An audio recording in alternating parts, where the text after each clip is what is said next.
Dear learners, আজকে তোমাদের জন্য চলে আসছি একেবারেই ভিন্ন টাইপের একটা ক্লাস নিয়ে। আর this class is only for the students of English literature. যারা ইংরেজি সাহিত্যে পড়ো তারা কি করেছো? আচ্ছা দেখো তো, এইখানে একটা ক্যারেক্টারের নাম লেখা আছে কি? মারিয়া। আচ্ছা এখানে একটা হর্স নাম দেওয়া আছে কি? রেড মেয়ার। আচ্ছা এই চরিত্রগুলো আমরা মোটামুটি কোথায় পাই তুমি কি বলতে পারো? এই যে আরও চরিত্র রয়েছে, বার্টলি, তোমার রয়েছে মাইকেল। আচ্ছা এগুলো আমরা কোথায় পাই বলো তো? ইয়েস, তুমি ঠিকই ধরেছো, এগুলো আমরা পাই riders to the sea. So আজকে আমরা পড়তে যাচ্ছি রাইডার্স টু দ্য সি। এই ড্রামাটা লিখেছেন জন মিলিংটন সিং। জন মিলিংটন সিঞ্জের লেখা রাইডার্স টু দ্য সি।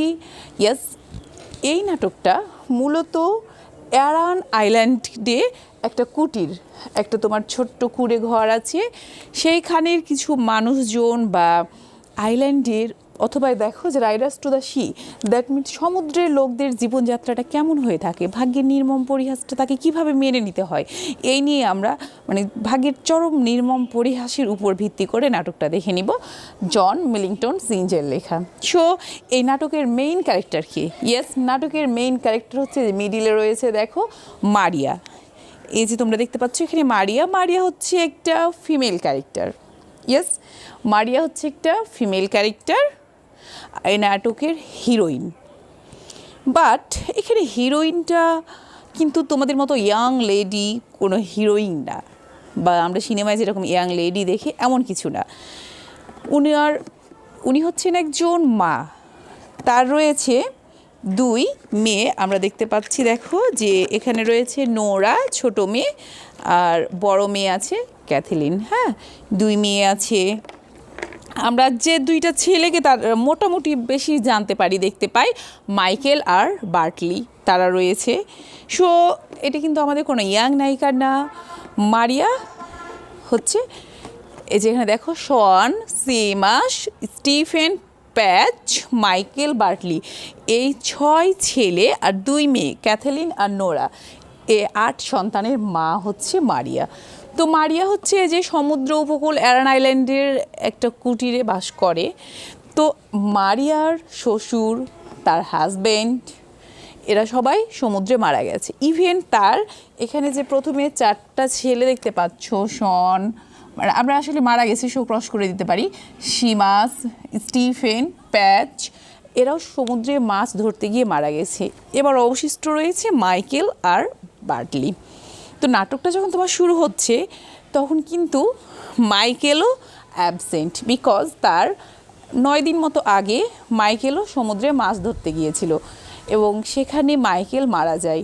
তো মাইকেল নিখোঁজ, তার মা তার জন্য।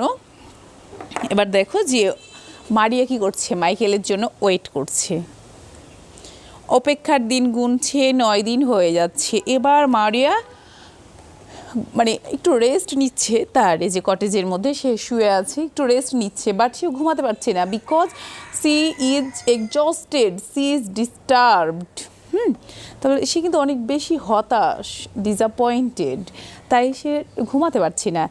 এবার হয়েছে কি, আমরা এখানে দেখব যে একজন এই যে ইয়ং প্রিস্ট নামে একটা আগমন ঘটবে, বাট ওনার ফেসে আমরা কিন্তু তাকে দেখতে পাবো না। যদিও আমি তোমাদের ইয়ং প্রিস্ট দেখালাম, কিন্তু ওখানে আমরা নাটকে ইয়ং প্রিস্ট মানে ফেসে দেখতে পাবো না। ইয়ং প্রিস্ট করবে কি, এই যে ছোট বোন নোরাকে একটা এইরকম কাপড়ের মানে bundle of clothes, that means আমরা যেটাকে খাঁটি বাংলায় কাপড়ের পুটলি বলি, এইটা নোরাকে এই প্রিস্ট দিয়ে দিবে যে আচ্ছা তোমরা তো মাইকেলকে খুঁজে পাচ্ছ না, তো দেখো তো যে এটা মাইকেলের কি না। এবার নোরা এটা নিয়ে আসবে, নিয়ে এসে ক্যাথলিনকে দেখাবে। এই সময় ক্যাথলিন কি করবে? ইয়েস, এই সময় ক্যাথলিন রান্নাঘরে কেক বানাবে। ক্যাথলিন রান্নাঘরে কেক বানানোর কাজে ব্যস্ত আছে, কেক বানাচ্ছে, কারণ তার ভাই বার্টলি সমুদ্রে যাবে, তার জন্য বানিয়ে রাখছে। এমন সময় মারিয়া তো শুয়ে আছে, নোরা এসে কাপড়ের ইয়াটা দেখে ও খুঁজছে যে মা কোথায়, যাতে মা বিষয়টা দেখতে না পায়। তখন ক্যাথলিন বলবে যে মা তো এখন ঘুমিয়ে আছে, তখন তারা কাপড়টা দেখার চেষ্টা করবে। তো নোরা এক পর্যায়ে দেখবে যে ও কাপড়ের মধ্যে যে স্টক ইনটা আছে সেটার সেলাই দেখে কিন্তু সে বুঝে যাবে যে ইয়েস এটাই হচ্ছে মাইকেলের। তখন তারা শিওর হয়ে যাবে যে মাইকেল ইজ অলসো ক্রসড। কারণ ইয়াং প্রিস্ট কী করেছিল, বেশ কিছু দাফন করেছিল, সবার কাপড় সবাই নিয়ে গেছে, বাট একজনের এই কাপড়টা কেউ নেয়নি। তখন প্রিস্ট ভাবলো যে মাইকেল তো নিখোঁজ, এটা হতে পারে মাইকেলদের। এমন সময় মাইকেলও নাই, রয়েছে বার্টলি। বার্টলি এবার যাবে কোথায়? সমুদ্রে। বার্টলির হচ্ছে একটা ঘোড়া আছে, এই যে দেখো, সে ঘোড়ার নাম হচ্ছে রেড মেয়ার। ওর হচ্ছে রেড কালার একটা ঘোড়া আছে, এবার সে ঘোড়াটাকে বিক্রি করবে সমুদ্রের ওপারে গলফেয়ারে। সে ঘোড়াটা বিক্রি করবে, বিক্রি করে যে টাকা হবে সেটা দিয়ে সে তার সংসার চালানোর জন্য খরচ করবে, মাছ ধরবে। এবার বার্টলিকে কোনো মতেই তার মা মারিয়া যেতে দিতে চায় না, কারণ সে তার 5 ছেলে, তার শ্বশুর, তার হাজব্যান্ড সবাইকে এই সমুদ্রে হারিয়েছে। অবশিষ্ট male person only just Bartley. তার মায়ের সঙ্গে তার কথা হওয়ার এক পর্যায়ে যখন বার্টলি খুবই জোর করে যে না সে যাবেই, তখন মারিয়া বার্টলিকে বলে যে ঠিক আছে যাও, এটাই তোমার সঙ্গে আমার শেষ দেখা। এরকম কিন্তু মায়েরা অনেক সময় বলে ফেলি আমরা যে তাহলে এটাই তোমার সঙ্গে আমার শেষ দেখা। তাহলে মারিয়া এখানে কী করলো, বার্টলিকে বললো যে এটাই তোমার সঙ্গে আমার শেষ দেখা, আসলেই শেষ দেখা। কিন্তু কেন যেন তার মুখ দিয়ে কথাটা বের হয়ে গেল। তখন তার 2 মেয়ে নোরা আর ক্যাথলিন বলল যে মা তুমি এটা ভুল করলা, কারণ বার্টলি তো চলে যাচ্ছে, এই সময় তাকে তোমার ব্লেস করা উচিত ছিল, সেখানে তুমি তাকে কার্স করে ফেললা, অভিশাপ দিয়ে ফেললা। ইভেন বার্টলি যে চলে যাচ্ছে তাকে তার জন্য যে কেকটা বানানো ছিল সেটাও দিতে ভুলে গেছে। এবার মারিয়া করলো কি, এই কেকটা নিয়ে তখন সে সমুদ্র তীরে দৌড় দিল যে তাকে একটু গিয়ে আমি যদি পাই ওখানে ব্লেস করব আর কেকটা তাকে সঙ্গে দিয়ে দিব।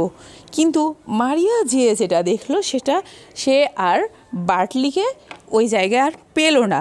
বার্টলি এবার কোথায়? ইয়েস, বার্টলি এবার ঘোড়ায় চড়ে চলে যাচ্ছে। সে দেখছে যে বার্টলি ঘোড়ায় চড়ে যাচ্ছে এবং বার্টলির ঘোড়ার পেছনে এই যে তোমার গ্রে পনি, দেখো গ্রে পনি হচ্ছে তোমার মাইকেলের ঘোড়া। এবার দেখছে যে গ্রে পনি বার্টলির ঘোড়াকে পেছন পেছন ধাওয়া করছে, লাইক দিস সিস্টেম। বার্টলির ঘোড়াটা রেড মেয়ার তোমার আগে যাচ্ছে, আমি এদিক থেকে দেখি তাহলে তোমরা বুঝতে পারবা যে রেড মেয়ারটা আগে যাচ্ছে আর তার পেছনে গ্রে পনিটা যাচ্ছে। কিন্তু রেড মেয়ারকে এক সময়ে তোমার গ্রে পনি কী করবে, যেতে যেতে মানে মারিয়া কিন্তু এটা হ্যালুসিনেশান দেখবে। হ্যালুসিনেশান বলতে আমরা কিছু অনেক সময় যেন দেখতে পাচ্ছি স্মৃতির পাতায়, এরকম মনে হয়। তো দেখবে যে এরকম হর্সটা যাচ্ছে এবং এটা তাকে ধাওয়া করে সমুদ্রে এটাকে ফেলে দিবে, এভাবে দুম করে পড়ে যাবে। তখনই মাউরিয়া ভেবে নিবে যে যেহেতু মাইকেল মারা গেছে আর মাইকেলের গ্রে পনি মানে তার ভূত আত্মা এই টাইপের হয়ে তাকে ধাওয়া করে ফেলে দিল, সো এবার বার্টলি আর ফিরবে না। তো তাই হলো, বার্টলি সমুদ্রে যেতে সে সমুদ্রকূলে তার ঘোড়াটা সত্যি সমুদ্রকূলে পানি উপচে এসে নিয়ে চলে গেল এবং ওই পারে গিয়ে তার বডিটা পাওয়া গেল এক শহরে। তাহলে বার্টলিও এবার মারা গেল। তো যখন মারিয়া দেখলো যে বার্টলিও মারা গেল, সে শুনতে পেল যে আরেক শহরে তার ডেড বডি পাওয়া গেছে, মারিয়া এবার অধিক শোকে পাথর হয়ে গেল। সে কিন্তু এবার আর কাঁদছে না, ইভেন সে তার কষ্টও প্রকাশ করছে না। মারিয়া তখন বলছে যে কি আর করার, ভাগ্যে আমার যেটা আছে সেটা আমাকে মেনে নিতেই হবে, আল্লাহ তো একদিন সবাইকে নিবে, মানে তাদের ভাষায় গড তো সবাইকে নিবে। দেখো ও বলছে যে কি no man at all can be living forever, কেউই কি হতে পারে না, সারা জীবন বাঁচতে পারে না। And we must be satisfied, এবং আমরা যা হচ্ছে সেটা নিয়ে আমাদের সন্তুষ্ট থাকা উচিত।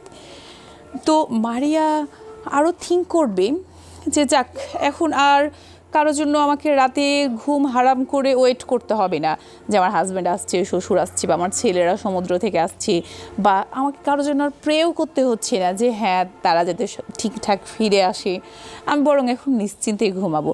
এগুলো হচ্ছে আসলে মারিয়ার অনেক কষ্টের জায়গা থেকে খুব আফসোসের কথা, কিন্তু এটাই হচ্ছে চরম বাস্তবতা। Riders to the C. তো রাইডার্স টু দ্য সিয়ে মারিয়া লিভিং বিইং, সে বেঁচে থাকবে, ইভেন তার মেয়ে 2টা ক্যাথলিন এবং নোরা, তারাও বেঁচে থাকবে। বাট একজনও মেল পার্সন থাকবে না। আর যারা সমুদ্র পৃষ্ঠে লাইফ লিড করে, মাছ ধরতে যায়, তাদের কিন্তু লাইফের কোনো গ্যারেন্টি, কোনো নিরাপত্তাই থাকে না। তারা যথেষ্ট রিস্ক নিয়ে কাজটা করে, বাট তাদের করতে হয়। কারণ না করলে কি হবে, তারা না খেয়ে মারা যাবে। তো না খেয়ে মারা যাওয়ার চেয়ে বরং সমুদ্রে যেও যদি মারা যেতে হয় বরং সেটাই ভালো। এই বলে বার্কলিও যাবে, ইভেন সেই ফ্যামিলির সমস্ত মেল মেম্বাররা সেখানে যাবে, বাট সবাই সেখানে মারা যাবে। তাহলে দেখো যে মারিয়ার জন্য তোমার মানে কত বড় একটা ট্র্যাজেডি। তাকে মানে এতগুলো ছেলে হারানো শোক, হাজব্যান্ড, শ্বশুর, সব কিছু তাকে সহ্য করতে হচ্ছে এবং শেষে সে কিন্তু সেটা মেনেও নিয়েছে। তাহলে ভাগ্যের নির্মম পরিণতি আসলে না মেনে নিয়ে কিচ্ছু করার থাকে না। তো শিক্ষার্থী বন্ধুরা, এই ছিল আসলে riders to the sea, John Millington সিঞ্জের লেখা। এটা হচ্ছে বাংলা সামারিটুকু করে দিলাম। তোমাদের নেক্সট ক্লাসে এটার থিম, স্ট্রাকচার সব কিছু নিয়ে আমরা আলোচনা করে দিব। তা আজ এ পর্যন্ত। ভিডিওটি কেমন লাগলো অবশ্যই কমেন্ট বক্সে জানাতে ভুলবেন না। আল্লাহ হাফিজ।